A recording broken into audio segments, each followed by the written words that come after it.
Hey everyone, I'm back with preaching on my videos again. The last thing we left off on was Daniel 10, so Daniel 11 will be next. And I've been talking about football for a while on my Facebook videos, but it's time to get to what really matters, and that's the Lord. But anyway, getting back to chapter 11, where we left off at last time. Chapter 11 talks about. It is Daniel, of course. He's prophesying about this coming war, about the about the end of days and all this other stuff that he's telling the king. So I've got a lot of notes that I wrote down for this chapter. So just bear with me. Maybe it may be a pretty long video. I'll try to keep it short as I can, but just bear with me on this. It's a very interesting chapter, and it really shows you what about the end times and how the end times works. But anyway, starting with chapter 11 of Daniel, it says this. It says, "And as for me, in the first year of Darius the Mede, I, who's Daniel, stood up to confirm and strengthen him. And now I will show you the truth. Behold, 3 more kings shall rise in Persia, and a 4th shall be far richer than all of them. And when he has become strong through his riches, he shall stir up all against the kingdom of Greece." Now let's go back and talk about verse 2 real quick. Verse 2 says this: that 3 more kings would arise in Persia after Cyrus, who is Caspius. He reigned from 530 to 522 BC. Smerdis, 522 BC, and Darius the first of Hystaspes, I think that's how you pronounce it. They reigned from he reigned from 522 to 486 BC. And then a 4th, who would be richer and more powerful than the others, it would enter into conflict with Greece. This 4th king was Xerxes the first from 486 to 464 BC, who invaded Greece only to be defeated at the Battle of Salamis of 480 BC. So let's go back over this one more time. And now he says, "And now I will show you the truth. Behold, 3 more kings shall rise in Persia." Of course, those 3 kings were Cyrus, Smerdis, and also Darius the first. And then the 4th one, it says, "And then the 4th shall be far richer than all of them." The 4th one was, of course, Xerxes the first, who invaded Greece in 480 BC. So that's that. Moving on here, 11:3 says this: "Then a mighty king shall arise, who shall rule with great dominion and do as he wills." It says several other lesser Persian kings are then passed over without mention as the prophecy moves on to the next significant ruler, the mighty king who would bring down the Persian Empire and rule a vast realm, or a great dominion, which that was, of course, Alexander the Great from 336 to 323 BC. So verse 3 is talking about Alexander the Great. It says, "And a mighty king, who's Alexander the Great, shall arise, who shall rule with great dominion and do as he wills," in which he did. He took down the Persian Empire, and the Greek Empire expanded vastly from the Middle East all the way to where India is today. It was a vast, really big empire. Moving on, 11:4 says this: "And as soon as he has arisen," which is Alexander the Great, "his kingdom shall be broken up and divided towards the 4 winds of heaven, but not to his posterity, nor according to the authority with which he ruled. For his kingdom shall be plucked up and go to others besides these."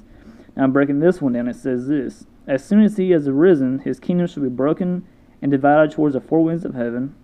Alexander the Great died in 323 BC, shortly after establishing an enormous empire that was eventually divided among his four generals, none of whom were his posterity, as a prophecy says. Now go back to 11:4 real quick. It says this: "And as soon as he has arisen, who's Alexander the Great, his kingdom shall be broken up and divided towards the 4 winds of heaven," which is talking about the 4 generals of his army that the kingdom was broken up for after Alexander died, "but not to his posterity, nor according to the authority with which he ruled, for his kingdom shall be plucked up and go to others beside these." Now verse 5 It says, "And the king of the south shall be strong, but one of his princes shall be stronger than he, and shall rule, and his authority shall be a great authority." Verse 5 talks about this. It says, "Ptolemy the first of Sotar, from 323 to 285 BC, he was the king of the south, was a very capable general under Alexander, who became ruler of Egypt. About the same time, Seleucus the first of Nicator, which he was the king of the north, started out as a lesser general under Alexander and was given Babylon to rule. But one of the other generals, Antigonus the first of Monophylamus, took over Babylon and caused Secellus to flee in 316 BC. He fled south to Ptolemy first Sotar in Egypt to serve under him. Thus, for a short time, he became one of his princes. Then Antigonus was defeated at Gaza in 312 BC, and Seleucus returned to Babylon to take his former authority. He increased significantly in power and took over the areas of Babylon, Syria, and Media, so that he was stronger than Ptolemy the first of Sotar. And going back to this verse, it says, "And the king of the south," who he's talking about is, just had it here, Ptolemy the first, shall be strong, but one of his princes was, of course, let's see here, I just lost it. His prince was Antigonus the first. That was his prince. Let's see here, verse 5. It says, "Then the king shall come from the south, and he shall be strong, but one of his princes shall be stronger than he, and shall rule, and his authority shall be a great authority." But yes, as Antigonus was defeated at Gaza in 312 BC, and Seleucus returned to Babylon to take his former authority. He increased significantly in power and took over areas of Babylon, Syria, and Media, so that he was stronger than Ptolemy the first. So there you go. Verse 6, it says this. It says, "After some years they shall make an alliance, and the daughter of the king of the south shall come to the king of the north to make an agreement. But she shall not retain the strength of her arm, and he and his arm shall not endure, but she shall be given up, and her attendants, he who fathered her, and he who supported her in those times." So going back to verse 6 real quick, breaking chapter 6 down. And again, this is a pretty long chapter. It's talking about prophecy and all that, and what's going on in Daniel's day. But you just, like I said, bear with me, and I'll break it all down as quick as I can. But verse 6 says this. It says, "There was a constant conflict between the Ptolemaic Egyptian and the Seleucid Syrian kingdoms." So Egypt and Syria was at war during this time. But around 250 BC, Ptolemy II at Philadelphus, from 285 to 246 BC, he was the king of the south, attempted to make peace with Antiochus II of Theos. In 246 BC, he was the king of the north, by sending his daughter Berenice to marry him, as Daniel had predicted. "The daughter of the king of the south shall come to the king of the north to make an agreement." Antiochus II then planned to divorce his first wife, Laodice, and disinherit her son so that he could marry Berenice and have a child who would then rule over the Seleucid kingdom. But Laodice had Antiochus II and Berenice poisoned, fulfilling the words, "She shall not retain the strength of her arm, and he and his arm shall not endure." In the same year, Berenice's father, he who fathered her, died in Egypt. Breaking verse 6 now. It says, "After some years they," turn the page again, "shall make an alliance, and the daughter of the king of the south shall become the king of the north and make an agreement." Now, like I said, that's when it says right here that Antiochus II then planned to divorce his first wife Laodice and disinherit her sons, as that he could marry Berenice and have a child who would then rule over the Seleucid kingdom. So what happened was, Egypt, Syria was at war. In order for them to make peace, one king decided that the other king could marry his daughter if he divorced his first wife, so they can make peace that way. But then what happened was, when the king's wife found out that he was going to divorce her to marry someone else, she had them both poisoned, and for that, other king that had set this agreement up ended up killing the first wife's father, if that makes any sense. But yeah, that's what happened there. So it's very, very weird how all that happened. But anyway, verse 7 says this. Let's see here, verse 7, 9. Yeah, verse 7 says, let's see here. And from a branch from her roots one shall rise in his place. He shall come against in the army and the fortress of the king of the north, and he shall deal with them and shall prevail. Verse 7 talks about this. Let's see here. It says, Ptolemy II in Egypt was succeeded by Berenice's brother Ptolemy III of Euergetes, and the first of 246 to 221 BC. A branch from her roots in retaliation for the death of his sister, Ptolemy III invaded the Seleucid kingdom and conquered its capital, Anicut. He says, he shall come against the army and enter the fortress of the king of the north. He took the Syrian gods and other precious vessels of silver and gold, and even returned to Egypt some of the sacred idols taken by the Persian monarch Campius in 524 BC, when he had sacked the Egyptian temple. For this latter feat, the Egyptians gave him the title Euergetes, or the benefactor. Afterward, Ptolemy III made a peace treaty with Seleucus II of Calonus from 246 to 226 BC, and he did refrain from attacking them so that he could work on expanding his kingdom in the Aegean area, where they are in the Aegean Sea. Verse 9 says the Seleucid II shall come into the realm of the king of the south, but there is no record of such an invasion, and he must have made a swift and hasty retreat to return to his own land. So let's continue for verse 8. He shall also carry off to Egypt their gods with their metal images and their precious vessels of silver and gold, and for some years he shall refrain from attacking the king of the north. Then the latter shall come in the realm of the king of the south, but shall return to his own land. So breaking this all down one more time, 7 through 9. And from a branch from her roots one shall rise in this place. He shall come against the army, enter the fortress of the king of the north, and he shall deal with them and shall prevail. It's talking about the Ptolemy II. It says, in Egypt was succeeded by Berenice's brother, Ptolemy III of Euergetes I. A branch from her roots is in retaliation for the death of his sister. Ptolemy III invaded the Seleucid kingdom and conquered its capital, Antioch. As he shall come against the army and enter the fortress of the king of the north. Let's see here. Verse says, then later shall come into the realm of the king of the south, but shall return to his own land. It's talking about, it says, he took the Syrian gods and other precious vessels of silver and gold, and he even returned to Egypt some of the sacred idols taken by the Persian monarch Campius in 524 BC, when he had sacked the Egyptians' temples. For this latter feat, the Egyptians gave him the title of Euergetes, or benefactor. Afterward, Ptolemy III made a peace treaty with Seleucus II of Calonus from 246 to 222 BC, and he did refrain from attacking them, so that he could work on expanding his kingdom in the Aegean area. Verse 9 says, the Seleucus II shall come into the realm of the king of the south, but there is no record of such an invasion, and he must have made a swift and hasty treaty, shall return to his own land.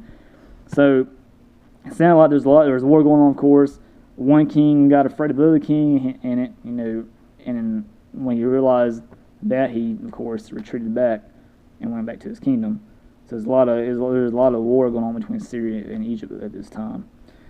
So verse 10 is the next one. Let's see, there's my notes right here. I'm trying to turn them around and everything. Yeah, verse 10 is this. It says, his son shall wage war and assemble a multitude of great forces, which shall keep coming, overflow, and pass through, and again shall carry the war as far as his fortress.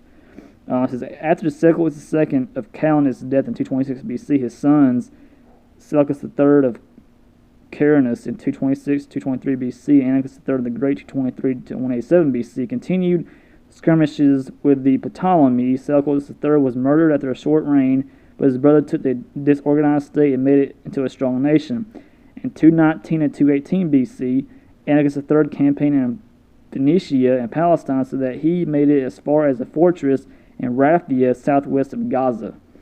So, it sounds like one king died. And then what happened was that when that king died, his son took over and expanded the kingdom even more. And as far as what it says as far as Gaza. So so that's pretty it's a reasonable big empire. So verse 11 through 12 says this: And the king of the south, moved with rage, shall come out and fight against the king of the north. He shall raise a great multitude, but it shall be given to his hand. And when the multitude is taken away, his heart shall be exalted, and he shall cast down tens of thousands, but he shall not prevail. It says, Ptolemy the first of Philipar, from 221 to 204 BC, the king of the south, responded quickly to Antiochus III's advances and administered a severe defeat at somebody's calling me. Okay. Ptolemy the fourth of Philotar, from 221 to 204 BC, king of the south, responded quickly to Antiochus III's advances and administered a severe defeat at Raphia in Palestine. Antiochus III's losses were very high. Ptolemy the fourth cast down tens of thousands, and he killed that many. Yet Ptolemy's fourth's victory was short-lived. He shall not prevail. From his point in this chapter, the Ptolemies begin to weaken as the Seleucid kingdom becomes increasingly dominant. So this king, Ptolemy IV, he was the king of the south. He responded quickly. Basically, he went to war against Antiochus III and killed tens of thousands. But his reign was short-lived. Says from this point in this chapter, the Ptolemies begin to weaken as this whole kingdom becomes increasingly dominant. So it says like he went to war with this. The king of the south went to war. He killed tens of thousands. But afterwards, his kingdom didn't last because it just it fell because of the other kingdom that was so dominant. So yeah, verse 13. It says, For the king of the north shall again raise a multitude greater than the first, and after some years he shall come on with a great army and abundant supplies. After a period of about 15 years, Antiochus III the Great, 223 to 187 BC, the king of the north, invaded Phoenicia and Syria with a great army. Ptolemy IV had just died in 203 BC, and Antiochus III intended to use the instability around the young king Ptolemy V of Ephesus from 203 to 180 BC to his advantage. It worked, at least initially, in about 201 BC. The fortress of Gaza had been recaptured, possibly with the help of Philip V of Macedonia. So 13, read it one more time. It says, For the king of the north shall again raise a multitude greater. That was Antiochus III. It says he invaded Phoenicia and Syria with a great army. It says, For the king of the north shall again raise a multitude greater than the first, and after some years he shall come on with a great army and abundant supplies. Yes, as Ptolemy IV had just died, and Antiochus III intended to use instability around the young king to his advantage, and worked, and at least initially in about 201 BC, that the forces of Gaza had been recaptured, possibly with the help of Philip V of Macedonia. So moving on to 14. Let's see here. Verse 14 says this: In those times many shall rise against the king of the south, and the violent among. Some real quick while I'm thinking about it. Lost my place. Let's see where we left off at. Was it verse 14? I think it was. Look real quick. Yeah, verse 14. I lost my place. It says, verse 14, In those times many shall rise against the king of the south, and the violent among your own people shall lift themselves up in order to fulfill the vision, but they shall fail. 14 says, There was indeed instability around the beginning of Ptolemy V of Ephesus' reign. Many shall rise against the king of the south. Even a large number of Jews were tired of the heavy taxation of the Tobies, who naturally favored Egypt, and many Jews believed that the rule by the seculoids would be preferable. A rebellion by many Jews, the violent among your own people, attempted to overthrow Egyptian rule, but General Scopas of the Egyptian army, angered at the rebellion against the Ptolemaic nation, punished the leaders of Jerusalem and Judah. So the Jews turned on Egypt again, and Egypt, attacked them and had some of them killed and all that stuff. So, yeah, that's 14. Now, let's see here, 15 through 16. Then the king of the north shall come and throw up siege works and take a well-fortified city And the forces of the south shall not stand, or even his best troops, for there shall be no strength to stand. But he who comes against him shall do as he wills, and none shall stand before him. He shall stand in the glorious land with destruction in his hand. As Antiochus III the Great, the king of the north, fought against General Scopas and the forces of the south at the battle of Pinium near Panos, which is New Testament Caesarea Philippi, a well-fortified city in 198 B.C., the Egyptian forces were soundly defeated, and they fled to Sidon, where General Scopas finally surrendered. Antiochus took control of Phoenicia and Palestine, the glorious land probably so named because of God's plan in the care of his land, which was Israel, of course, and it remained under Syrian control under Pompey's invasion in 63 BC, established Roman rule. So this is kind of when the Romans are coming in. The Romans take control of Israel at this time in 63 BC. So this is when the Romans are coming in trying to establish their kingdom, I guess you could say. 17 through 19, it says this. It says, he shall set his face to come with the strength of his whole kingdom, and he shall bring terms of agreement and perform them. He shall give him the daughter of women to destroy the kingdom, but it shall not stand or be to his advantage. Afterwards he shall turn his face to the coastlands and shall capture many of them, but the commander shall put an end to his insolence. Indeed, he shall turn his insolence back upon him. Then he shall turn his face back towards the fortresses of his own land, but he shall stumble and fall and shall not be found. Now, this talks about, says, after General Scopas' surrendered, Egypt was forced into an alliance with the Syrians.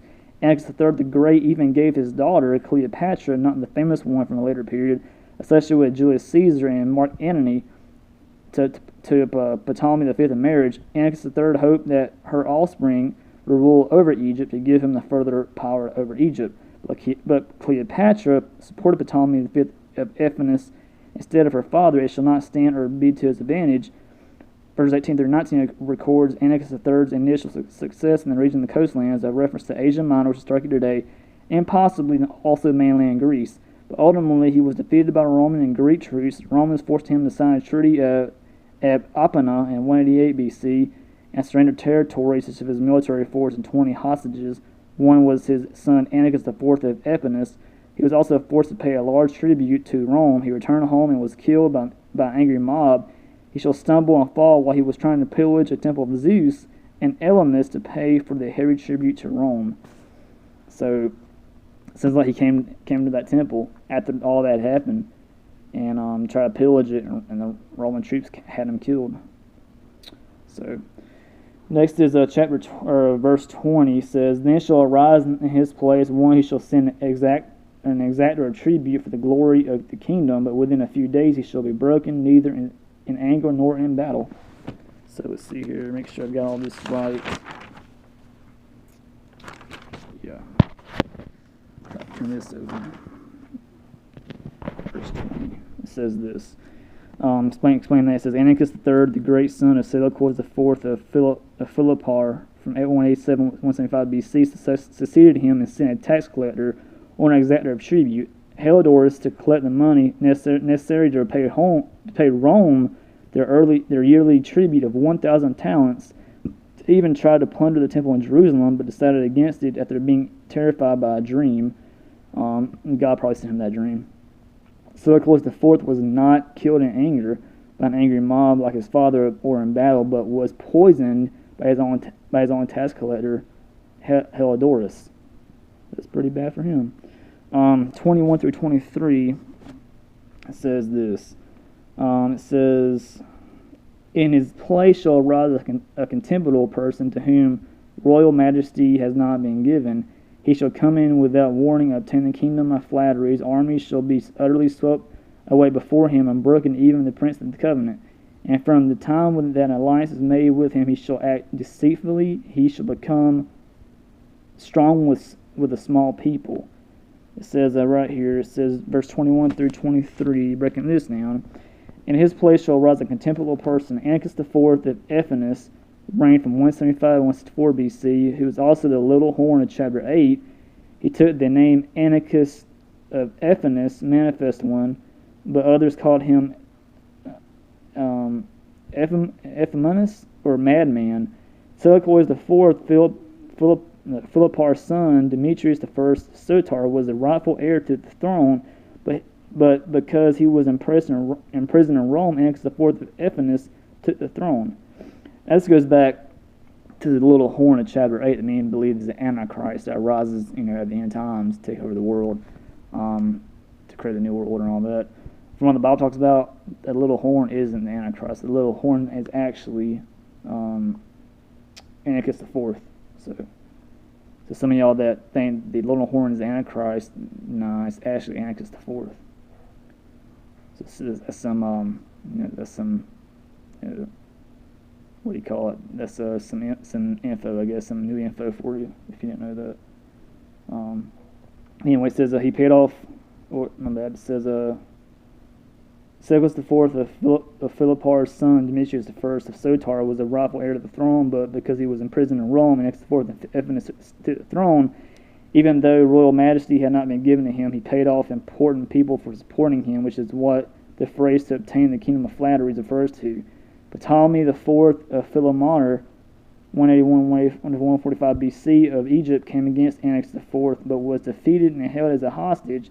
Later, Ptolemy VI, the prince of the covenant, made a covenant with Antiochus IV to regain his throne because his brother Ptolemy VIII of Euergetes II of Sicyon had taken it while he was in prison in Syria. This worked, and he received his throne back, but later he broke the covenant and joined with his brother Ptolemy VIII to force Antiochus IV out of Pelusium, one of Egypt's fortress cities. A lot of battles between brothers. It's a lot of turmoil, verses 21 through 23. Now, moving on to verse 24. I believe so. Yes, 24 says this. It says, without warning, he shall come into the richest parts of the province, and he shall do what neither his fathers nor his fathers' fathers have done. Scattering among them plunder, spoil, and goods, he shall devise plans against strongholds, but only for a time. It says, without warning, Antiochus IV of Ephesus retaliated and plundered some of the richest parts of Egypt's territory, even Judea. He appeared to divide plunder among his soldiers, but his grand plans against Egypt's strongholds lasted only for a time set by God. So God allowed it to happen, but only for a certain time.